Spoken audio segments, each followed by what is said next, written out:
या आप बताएं कि फर्स्ट ऑफ ऑल आपके क्या पॉइंट ऑफ व्यू है। एक तो सरप्राइजिंग तो नहीं कहेंगे, लेकिन शान मसूद का लीड करना पाकिस्तान टीम को, और फिर the power dynamics that Pakistan team has now with शान, Babar, Sarfaraz.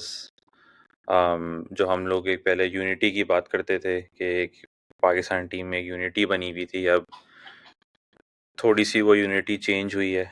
And how do you see के ये जो स्क्वाड सेलेक्ट हुई है ये इस यूनिटी को कितना इम्पैक्ट करती है?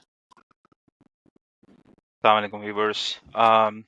मुझे नहीं लगता कोई इम्पैक्ट होना चाहिए, क्योंकि शान जो है वो रेगुलर मेंबर है इस टीम का।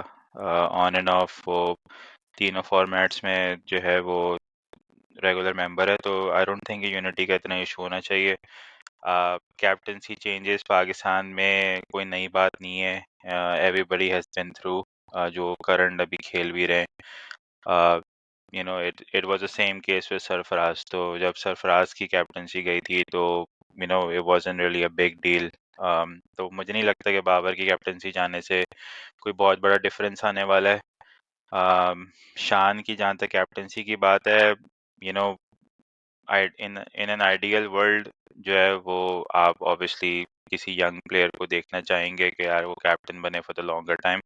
मगर गिवन सर्कमस्टेंसेस में आई थिंक शान की कैप्टनसी मेक सेंस, क्योंकि आपके पास बेसिकली इन तीनों फॉर्मेट में आपके पास उस तरह से ऑप्शंस अवेलेबल है ही नहीं कि आप किसी एक प्लेयर को तीनों फॉर्मेट के कैप्टन से हटा के पे तीन प्लेयर बना दें या एक को तीनों को बना दें कैप्टन।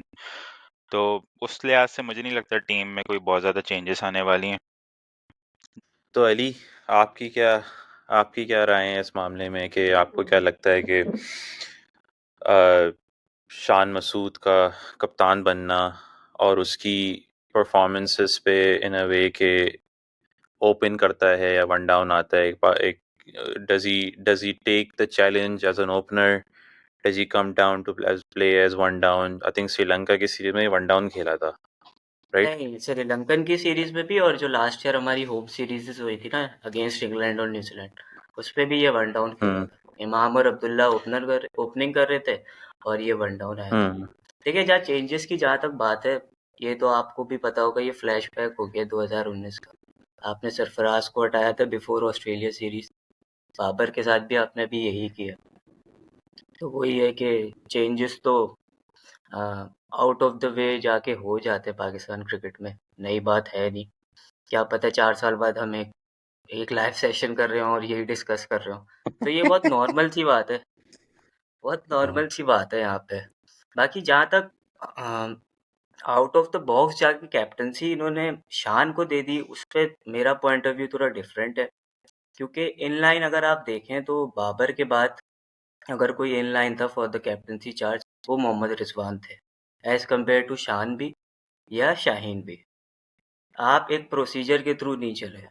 आपने जब सरफराज हटा था तो आपने कोई उसका बैकअप नहीं बनाया था, एज कम्पेयर टू अभी जितने ऑप्शंस थे आपके पास बाबर को हटाने के बाद। उस वक्त तो आपके पास ऑप्शंस नहीं थे।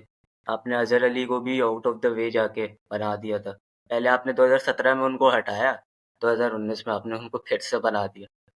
तो ये बहुत मतलब ये तो कॉमन सी चीज़ है, और अब तो हम परसीव कर लेते हैं भाई ये चेंजेस हो सकती हैं, कोई नई बात नहीं होगी।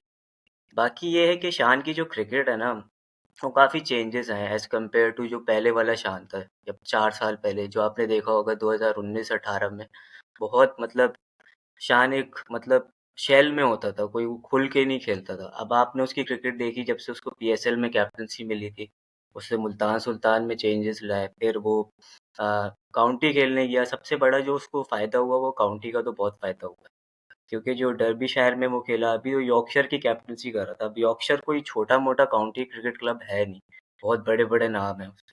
तो आप उसकी जब कैप्टनसी कर रहे हो आउट ऑफ द वे जाके इंग्लैंड के सेटअप में, और फिर आप यहाँ पे आके एज अ लीडर रोल लोगे, तो मुझे लगता है थोड़ा बहुत चेंज आएगा। क्योंकि कल जो मैंने प्रैक्टिस मैच भी देखा, शान का तो मुझे यही लग रहा है कि वो अपने स्टाइल में खेलेगा जो उसने श्रीलंका में भी अप्लाई किया था।